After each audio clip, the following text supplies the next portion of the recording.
El capítulo 7 de Daniel es el capítulo al cual muchos lo han llamado una puerta.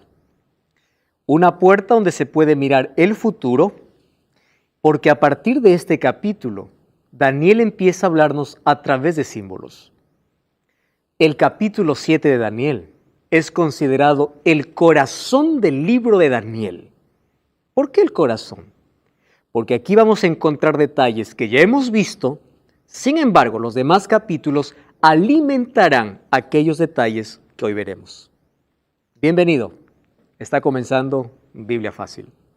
Bienvenidos amigos, estamos una vez más aquí iniciando un capítulo más del libro de Daniel. Daniel capítulo 7 es un capítulo ya para descifrar mediante códigos, mediante símbolos. Quiero darle la bienvenida a todos ustedes a la parte profética del libro. ¿Recuerdan ustedes que el primer capítulo les dije que Daniel estaba dividido en dos partes?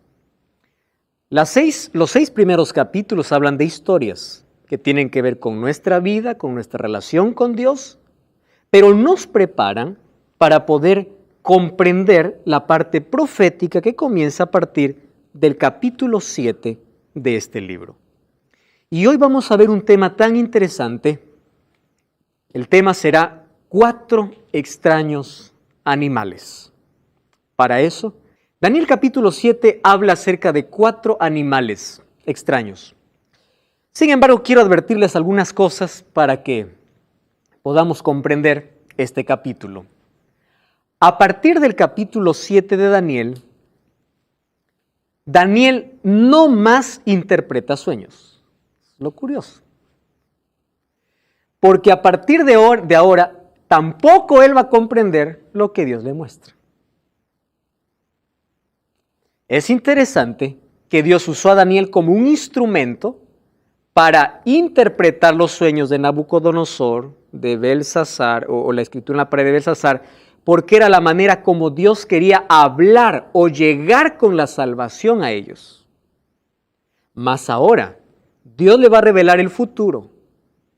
Y para tener certeza de que no es un hombre quien interpreta, ¿saben quién va a interpretar la profecía? Un ángel. ¡Qué seguridad que nos da la Biblia! Para que nadie piense, Daniel, quién sabe si soñó, Daniel a su gusto lo interpretó. No, cuando él recibe la visión, ni él entiende. Y hay cosas que él nunca entendió. Y en el cielo recién comprenderá todas las visiones que él escribió en su totalidad. Hay cosas que recibió, lo escribió, parcialmente lo entendió.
Y hay cosas que quedaron inconclusas para él.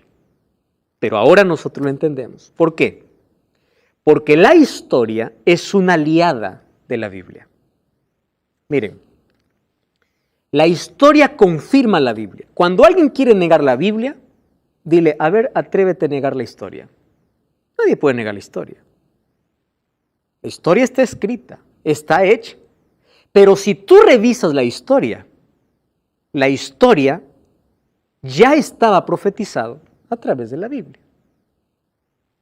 Entonces, los acontecimientos que sucedieron estaban en la Biblia. Está en la Biblia hoy.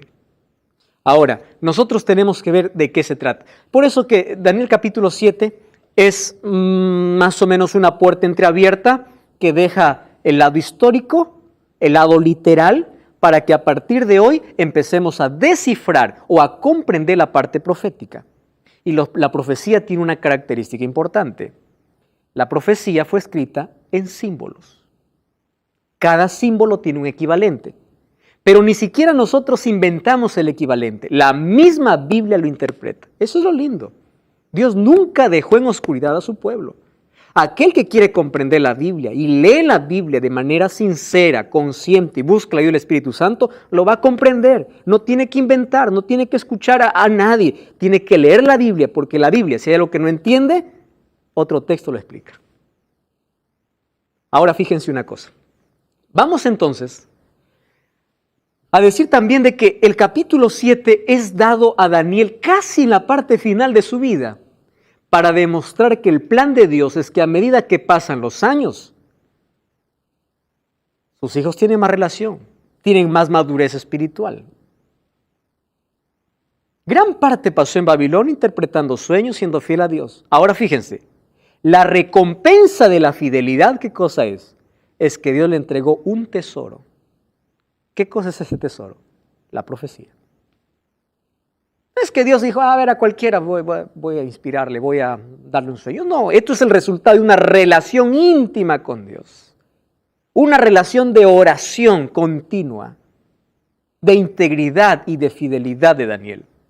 Ahora, las historias que proveen principios que tienen que ver con la preparación para el tiempo del fin, y la profecía es el desarrollo de los eventos que preceden en el tiempo del fin. Cuando hablamos del tiempo del fin, estamos hablando específicamente de la venida de Cristo. Es decir, la profecía es aquello que va a acontecer antes de que Cristo regrese. ¿Cuándo le fue mostrado? En el siglo VI antes de Cristo. Más de 2600 años atrás. Ahora vamos a ver cómo esto se cumple de manera exacta, porque Dios es un Dios exacto. En Daniel capítulo 2, yo les mencioné que cuando Nabucodonosor tuvo el sueño, allí colocó la plataforma para que la profecía que le mostrara a Daniel se construya en base a esa plataforma. Daniel capítulo 2 habla de la sucesión de las naciones desde el punto de vista político. El sueño es presentado a Nabucodonosor. Ahora, en Daniel capítulo 7, Dios le muestra la misma secuencia de imperios, pero no igual. A Nabucodonosor solamente le mostró, ¿qué cosa? La política de los imperios. ¿Quién conquista a quién? Eso era suficiente para Nabucodonosor. A Daniel le muestra la secuencia de los imperios, pero ahora le añade un elemento religioso que actuaría en el tiempo del fin, que eso no le mostró a Nabucodonosor. Entonces vamos a ver. En Daniel nosotros encontramos algunos bosquejos, Daniel 2, 7, 8, 9 y Daniel 11. Son capítulos, escuchen esto, son capítulos que van a repetir muchos símbolos. Y uno pregunta, ¿y por qué repite? Yo les voy a decir qué cosa es lo que amo cada vez que abro la Biblia. Admiro tanto y amo a Jesús, porque Jesús cuando quería traer una verdad, lo hacía de la manera más simple, para comprender una verdad tan profunda. Dios cuando revela su verdad, ¿sabe cómo lo hace? De menos a más. Primero te presenta de manera simple. A Nabucodonosor le dijo, mira, después de ti vendrán esto y esto. Se acabó el asunto, hasta que al final vendré yo. A Daniel le presenta lo mismo, pero ahora con otros elementos. Es decir, la verdad aquí o la profecía es progresiva. Cada vez que se repita algún símbolo es porque está dando más detalles de la historia. ¿Correcto? ¿Hasta aquí todo bien? Vamos entonces a descubrir. Daniel capítulo 7, versículo 1. Dice así, el primer año de Belsasar, Daniel está retrocediendo la historia para contar cuándo recibió la visión. Si nos ubicamos en el primer año de Belsasar, podría ser el año 556. Recuerdan que él gobernaba en corregencia con su padre, que se llamaba Nabonido. Daniel tuvo un sueño y visiones de su cabeza mientras estaba en su lecho.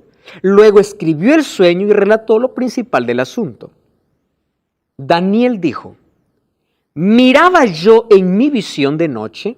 ¿Qué cosa estaba viendo Daniel?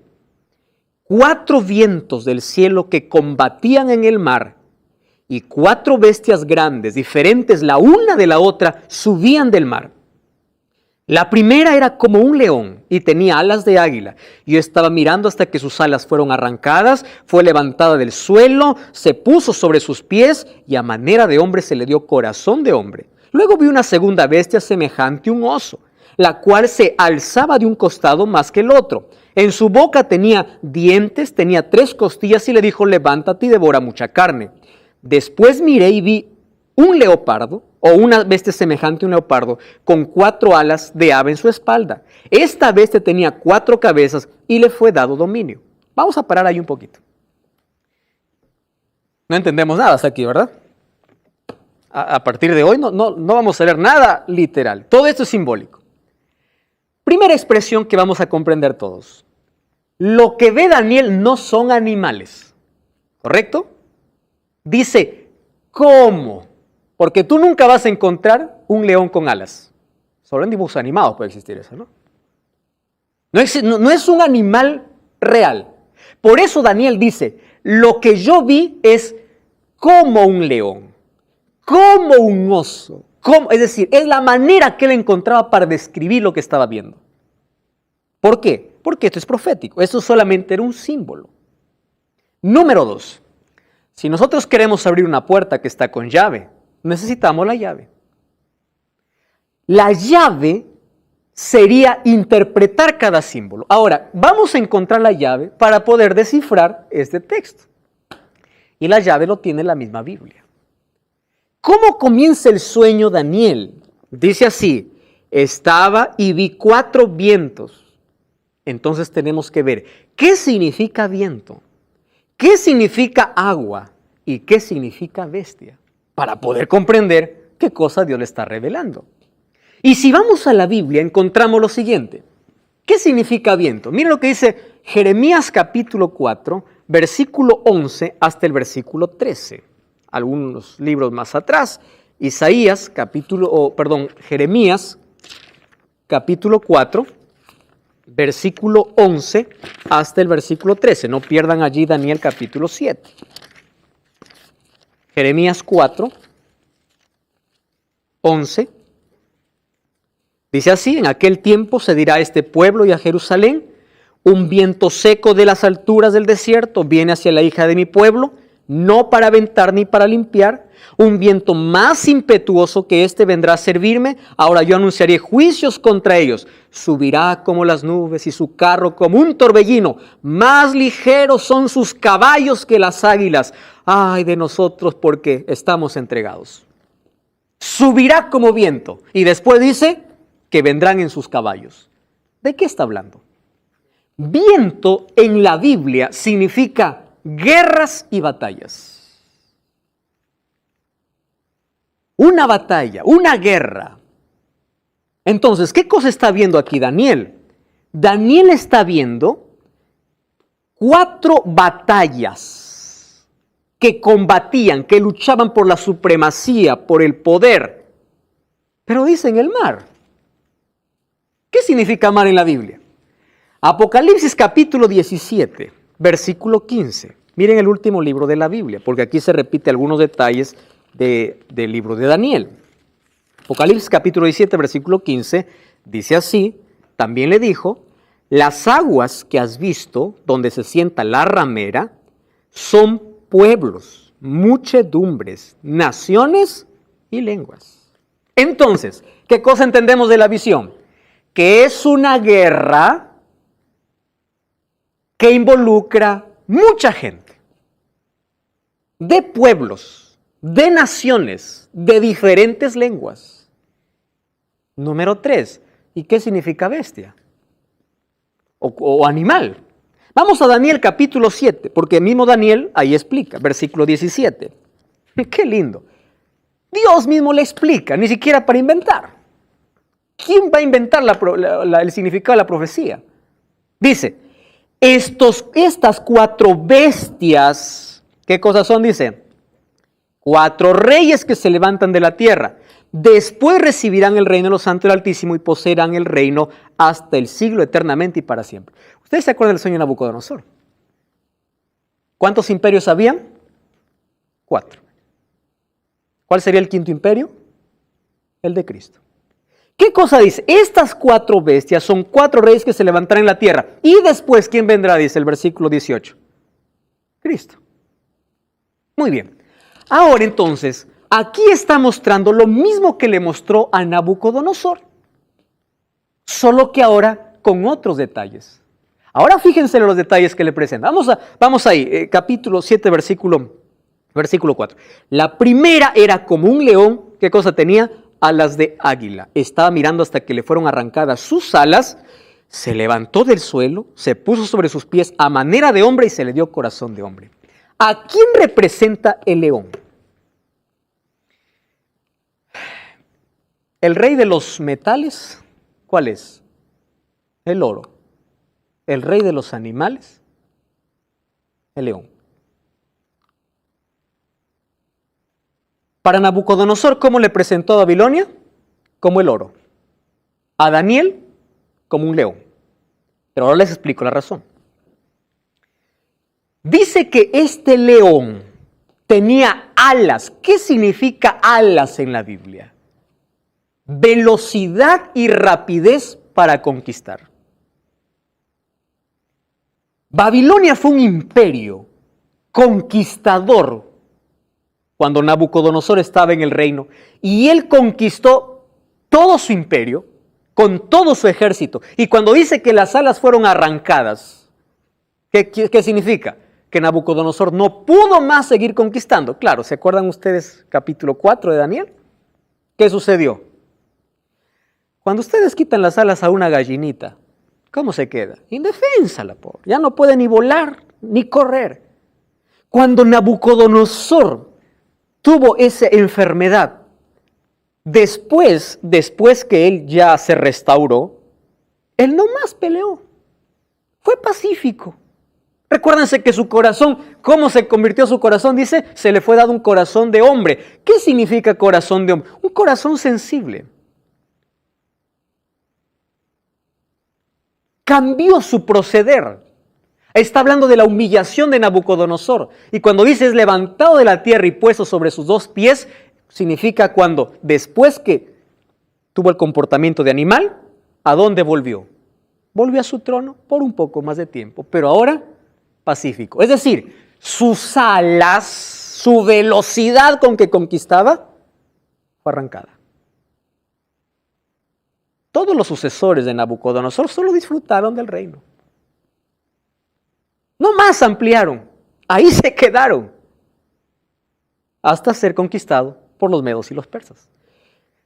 Solo que el imperio babilónico solamente tendría un final el año 539. Ustedes saben que sucedió ese año, ¿verdad? Ciro conquista Babilonia.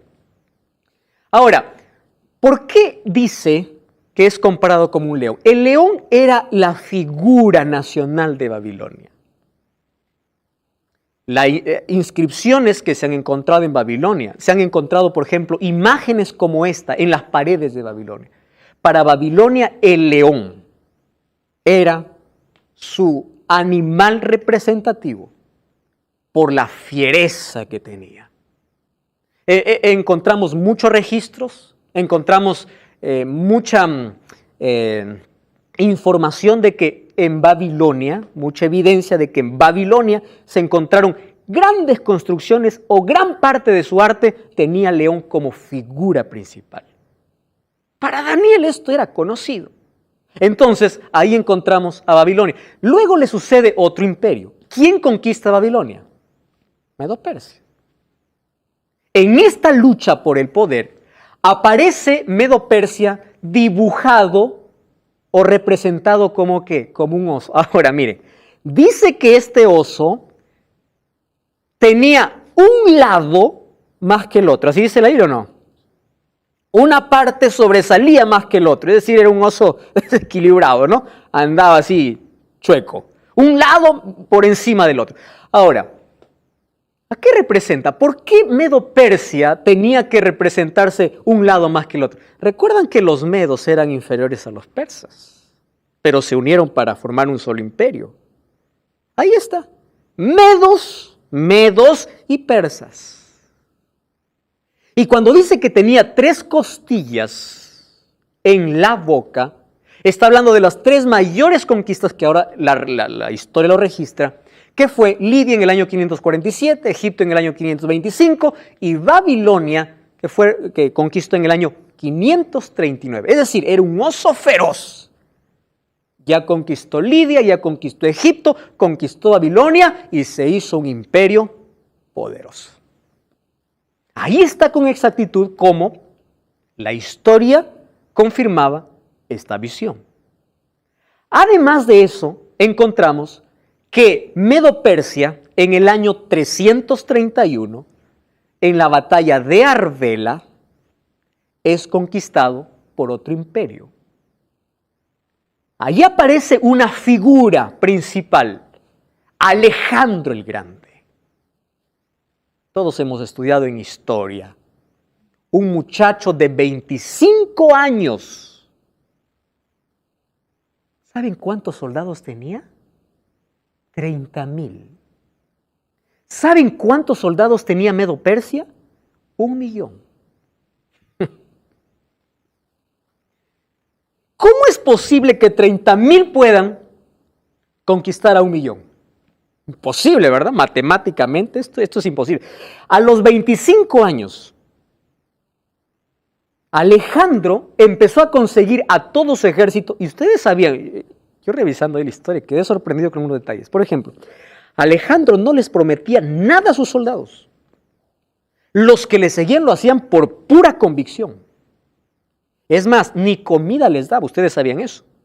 Ellos llevaban su comida o recursos para su alimento. Lo único que les prometía Alejandro, ¿saben qué cosa era? Toda la riqueza de las ciudades que conquistaba. Eso era lo único que prometía. Decía, ¿quieres venir conmigo? Está bien, no te prometo nada, ni comida.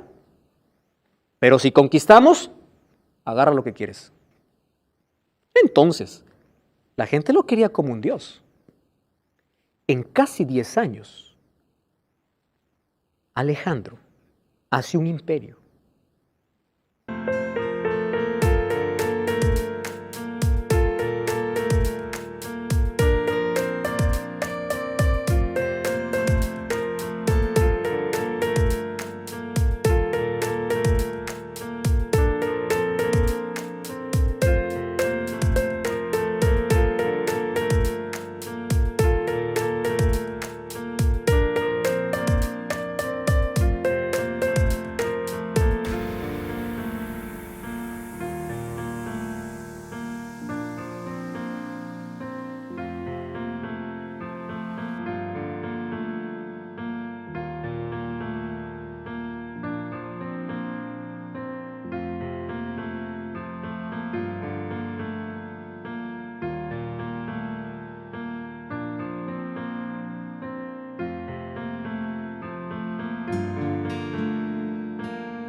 Es el más grande conquistador. Ahora fíjense una cosa, tiene 4 alas. ¿Qué significa alas? Velocidad. La conquista de Alejandro era impresionante. Y tenía 4 cabezas. Guau, aquí sí nos desequilibra, ¿verdad? ¿De qué está hablando? Resulta que cuando Alejandro murió, él no tiene un heredero que le suceda. Para tener unido al imperio griego. ¿Saben a quién pusieron? A un hermanastro de él llamado Filipo. Dice que él tuvo un hijito, Alejandro, que nació después que Alejandro murió. Qué triste, ¿verdad? Un bebito. ¿Cómo van a poner un bebé de rey? Entonces dijeron, pongamos a su hermanastro. Solo que él tenía no solo 4 generales, él tenía más de 10 generales. Y todos ellos, cuando murió Alejandro, empezaron a luchar por el territorio. A ver, ¿quién va a gobernar? No, yo soy el preferido. No, yo soy. Y todos empezaron a pelear. Ya, para ninguno, que reine el hermanastro. Solo que el hermanastro de Alejandro no podía gobernar. Y entre las luchas que tenían entre ellos, ¿Saben qué sucede? En 12 años mataron a Filipo y al hijo de Alejandro, a ese bebé. Lo mataron. Entonces la disputa entre quiénes estaban, solo entre los generales. Allí sobresale un general llamado Antígono. Antígono quiere gobernar con su hijo que se llama Demetrio, eso dice la historia. Entonces él se quiere declarar rey y cuando se quiere declarar rey, los 4 generales se proclaman rey en sus provincias. Antígono, decepcionado, se suicida. Y el imperio quedó en mano de 4 reyes. ¿Quiénes fueron? Casandro, Lisímaco, Ptolomeo. Ya regresamos, vamos a una breve pausa. No cambies el canal. Esto es Biblia Fácil. 6 siglos antes de Cristo, Dios ya había mostrado a un profeta llamado Daniel las cosas que acontecerán en el futuro. ¿Sabes que todo eso lo puedes descubrir aquí en esta revista, Biblia Fácil Daniel? Solicítalo ahora mismo en los números que aparecen aquí en pantalla. Hola, mi nombre es Nicolás, soy de Catamarca, Argentina, tengo 23 años, estudiante de psicología, estudio en la Universidad Adventista del Plata, en Entre Ríos.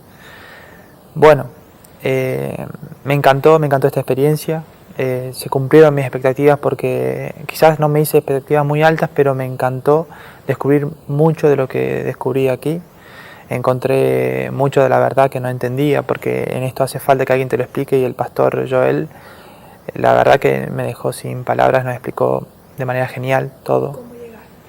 Acá llegué mediante una amiga. Tengo una amiga que conocía esto, tenía una hermana que participó en alguna temporada anterior y me anotó. Y un día me llegó la invitación de Joel, me dijo que lo pensara, tenía dudas, más vale de venir. Estaba pasando momentos difíciles en mi vida, pero creo que Dios utilizó los instrumentos adecuados para hacerme llegar esa invitación y para hacerme decidir y para optar por un sí hasta llegar aquí. Así que estoy muy contento de haber formado parte de este grupo. Me encantó la experiencia.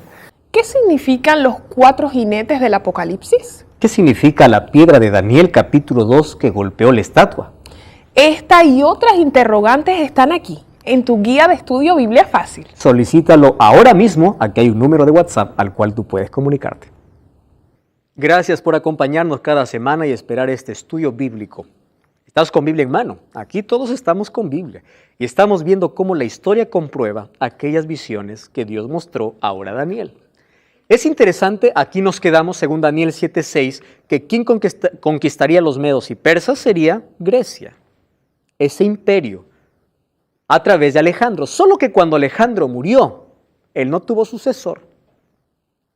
Y allí se dividió este imperio.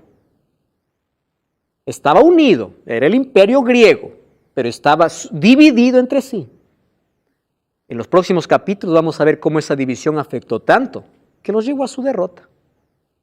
Ahora, fíjense, Alejandro fue un gran líder en la historia, tanto así que algunos han comparado a Alejandro con Jesús. Claro, nunca lo vamos a comparar a un ser humano mortal, pero en cuestión de conquista y seguidores, lo compararon con Jesús. A mí me llamó mucho la atención esto por algunos detalles. Ustedes sabían que Alejandro murió a los 33 años. Joven. ¿Y saben cómo murió? Borracho. El gran conquistador de naciones no pudo conquistar su deseo. Aquel que conquistaba grandes cosas no pudo conquistarse a sí mismo. Ahora, fíjense, cuando comparan con Jesús lo hacen por lo siguiente. Los dos eran grandes líderes. Los dos mueren a los 33 años, solo que él muere para siempre y él resucita. Número 2, Alejandro ofrecía recompensa inmediata. Le decía, tú me sigues, ganamos y eres rico, porque puedes tomar lo que quieras. Jesús dijo, sígueme, pero aquí no te ofrezco nada. ¿Verdad? Tu recompensa es futura, aquí solo tendrás paz.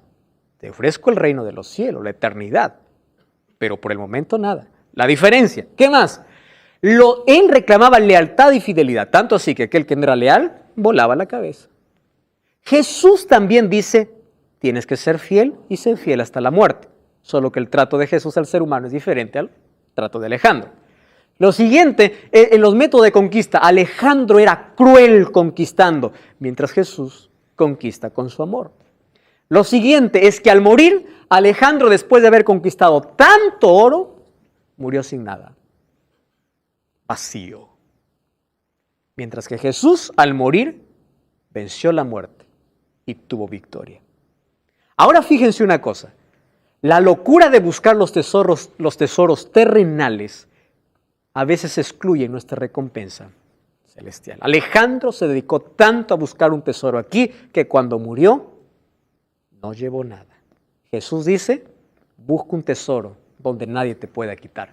Bueno, ya les expliqué, miren esas 4 alas, cómo Alejandro conquista el trono de Macedonia, en la batalla de Granico, la batalla de Iso, la batalla de Arbela, fundó Alejandría. Él en el año 323 quiso ser su capital en Babilonia y es allí donde muere a la edad de los 33 años. Cuando él muere, 4 de sus generales toman el imperio, Ptolomeo, Casandro, Lisímaco y Seleuco. Ellos dividen todo el imperio, toda la tierra ya conquistada y ellos se autoproclaman reyes. Solo que allí no termina la visión. La visión nos lleva a Daniel capítulo 7, versículo 7. Fíjense lo que dice allí. De paso, el versículo 5, el versículo 5 cuando dice, levántate y devora mucha carne, está hablando de la ferocidad con la cual conquistaban los medos y los persas también. El versículo 6, cuando habla de estas 4 cabezas, está hablando de estos 4 generales. Versículo 7 ahora. Después de esto, miraba yo en las visiones de la noche. ¿Qué cosa vi? Vio Daniel allí. Vi la 4ª bestia. ¿Cómo era esta 4ª bestia? Ustedes se dan cuenta que a las otras bestias los describía porque decía ¿cómo? Como león, como oso y como leopardo. Pero a esta bestia, no hay manera como decir es igual, parecido a. Era espantosa, terrible en gran manera, fuerte, tenía grandes dientes. Miren lo que dice. ¿De qué eran sus dientes? ¿Recuerdan ustedes de qué eran las piernas del sueño de Nabucodonosor? Correcto. ¿Y qué hacía? Devoraba y desmenuzaba, pisoteaba las obras con sus pies. Y ojo con esta expresión, era diferente a todas las bestias que había visto antes de ella. ¿Por qué era diferente? Aparte de que no había manera de compararlo, esta bestia tenía 10 cuernos. ¡Wow! ¡Qué interesante! Hasta aquí vemos periodos de conquista. Babilonia es conquistado por Medo-Persia en el año 539. Medo-Persia es conquistada por Alejandro o por el imperio griego. En la batalla de Arbela desaparecen los medos persas, aparecen los griegos. La pregunta es, ¿quién conquista a Grecia? En el año 168, se conoce como la batalla de Pydna, así es el nombre, Pydna, donde Grecia desaparece como imperio. Y en su lugar aparece un nuevo imperio, pero este imperio no es comparado a los anteriores en su ferocidad. ¿Quién es? Roma. En el año 168, se proclama la Roma imperial. Pasa de ser una Roma republicana a una Roma imperial. Ahora, ustedes saben la manera como describía la visión. Terrible, espantosa, fuerte, devoraba, pisaba. Ahora vamos a descubrir la historia por qué dice todo esto. La batalla de Pydna del 168, Roma domina a los griegos, fija su territorio. Pero esto tiene su final, porque Roma imperial ya no existe más. Roma dejó de ser imperio ¿cuándo? En el año 476. Ahora, ¿ustedes se acuerdan del sueño de Nabucodonosor? Las piernas eran de hierro, pero el hierro no se acabó, porque el hierro también, ¿dónde estaba? En los pies. Solo que en los pies estaba mezclado ¿con qué? Con barro. Ahora, veamos los pies. ¿Cuántos dedos tenemos en los pies? 5 a 5. ¿Cuántos cuernos tiene esta bestia? 10. ¿Recuerdan que les mencioné de aquel historiador británico llamado Edward Gibbons? Que él cuenta de manera detallada cómo Roma fue conquistada en sus propias bases. Hoy vamos a un libro de historia y vemos que quienes conquistaron, Roma no tuvo una batalla, una pelea para ser conquistada.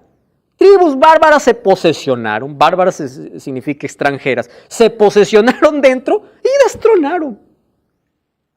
Destronaron al emperador. Solo que de Roma quedaría algo hasta el final. No se olviden eso. Ahora fíjense una cosa. Los 10 dedos de la imagen, ¿a quién representaban entonces? A las 10 tribus bárbaras. Los 10 cuernos, ¿qué representa cuerno? Poder. Rey. Igual que animal o bestia. Ahora fíjense, estos 10 cuernos, ¿a quién representaría entonces? A las 10 tribus bárbaras. Está hablando de un imperio que tiene 10 cuernos, porque esos 10 cuernos conquistarían. ¿Pero por qué no lo puso a los cuernos aparte? Porque de Roma quedaría algo hasta el final. Recuerdan que el hierro se queda, pero solo se mezcla ¿con qué? Con el barro. ¿Qué cosa quedó de Roma hasta nuestros días? Eso es lo que nosotros tenemos que ver. Ahora fíjense, es una bestia terrible y espantosa. El rey Odoacro fue quien depuso a Rómulo Augusto, el último emperador romano. Allí fue su final, 476 después de Cristo. De paso, fue el imperio que más duró desde el año 168 antes hasta el 476 después de Cristo. Es decir, Cristo vino, nació y murió ¿bajo qué imperio? Romano. ¿Por qué romano? Dice que este imperio sería cruel. Porque ellos tomarían la peor venganza o la peor muerte para todos sus adversarios, que lo copiaron de los sirios. ¿Saben qué cosa era? La crucifixión. Sin piedad. Es en este imperio que Cristo viene. Ahora, fíjense un detalle aquí importantísimo. La historia se ha encargado de evidenciar la crueldad de Roma. Los emperadores romanos, que también eran llamados los Césares, eso vamos a ver un poquito más adelante con detalle esta historia, ellos se creían dioses. Y porque se creían dioses, exigían la adoración y respeto como si realmente fueran dioses. ¿Puedo pedir algo? Tomen esta idea porque en los próximos capítulos vamos a tomar lo mismo. Porque ahora hay un poder que también se cree Dios, que viene de Roma. Ahora fíjense, cualquiera que desafiaba al César era oponerse literalmente al imperio. Ustedes saben que el Coliseo romano fue construido por judíos esclavos, por judíos allí subyugados por Roma. En el día de su inauguración, más de 70,000 cristianos murieron. y más de 5,000 animales fueron sacrificados. Díganme si no es una bestia espantosa. Se deleitaba matando gente. Por eso dice que pisoteaba. Era fuerte, de hierro. ¿Quién podía conquistar a Roma? Por eso es que para conquistar a Roma, para hacer caer al imperio, tuvieron que entrar pacíficamente. Y cuando estaban instalados recién dividir el imperio. Ahora fíjense, cientos y miles de cristianos murieron. Nerón cierta vez prendió fuego allí en Roma y culpó a los cristianos. Como resultado, ahí ocurrió una grande persecución contra los seguidores de Cristo. Fue en este imperio que murieron los apóstoles. ¿A dónde envió el emperador Domiciano al profeta Juan, por ejemplo? A la isla de Patmos. Pero ustedes saben que le envía después de ya haber intentado matarlo. Roma fue quien crucificó a Pedro. Él decidió morir allí así, no como Jesús, crucificado a la inversa, los pies arriba, los brazos abajo. Murieron en su fe. Roma fue quien decapitó a Pablo en el año 67 después de Cristo. Eso es lo que hizo allí Roma. Mientras el emperador se sentaba, miles de cristianos morían. Ustedes ya escucharon o ya vieron aquella escena de leones feroces que eran enjaulados y ante la orden del emperador eran soltados cuando cristianos morían allí, en esa arena. Mientras eso les causaba placer y aplaudían cuando un cristiano moría. Eso es la bestia terrible. Roma imperial. Ahora Isaac Newton, otros historiadores, hablan acerca de esos 10 tribus, de esos 10 cuernos o de esos 10 dedos que representan a Roma, ¿verdad? Allí tenemos a los álamos, a los francos, a los burgundios, a los suevos, a los visigodos, a los sajones, lombardos, y tenemos allí 3 tribus que desaparecieron en la historia por una razón. Porque un poder vendría a destruir. Entonces, aquí en el capítulo 7 tenemos algo. Tenemos aquí un resumen. ¿A quién representaba el león? Babilonia. ¿A quién representaba el oso? Medo-Persia. ¿A quién representaba el leopardo con 4 cabezas? A Grecia. ¿A quién representaba la bestia feroz y terrible? A Roma. ¿Está claro con eso? Vamos al versículo 8. Daniel capítulo 7, versículo 8 dice así: mientras yo contemplaba los cuernos, ¿qué cosa estaba mirando? No estaba mirando la bestia, ¿qué estaba mirando? Cuernos. Un cuerno pequeño salió entre ellos. Wow. Es decir, no estaba entre los 10, pero nació. Y delante de él, ¿qué cosa dice? Fueron arrancados 3. ¡Wow! ¡Qué revelación! Estaba mirando la cabeza de este animal, habían 10 cuernos, y allí se levanta un cuerno, pero para que éste nazca, 3 caen. Ahora ustedes entienden por qué hay 3 tribus que no aparecen. Otra cosa, este cuerno tenía ojos como de hombre y una boca que hablaba blasfemias. ¡Wow! Es un cuerno que tiene ojos y un cuerno que habla. Y estuve mirando hasta que fueron puestos unos tronos y se sentó un anciano de días. Correcto. Vamos ahí al versículo 25. Miren, versículo 24. Los 10 cuernos significan que de aquel reino se levantarán 10 reyes. ¿Está claro ese asunto? ¿De dónde se levantarán? Del mismo imperio romano. Y tras ellos se levantará otro que será diferente a los primeros y derribará ¿a quiénes? A los otros 3. Pero este cuerno hablará palabras contra el Altísimo, a los santos del Altísimo quebrantará. ¿Y qué pensará?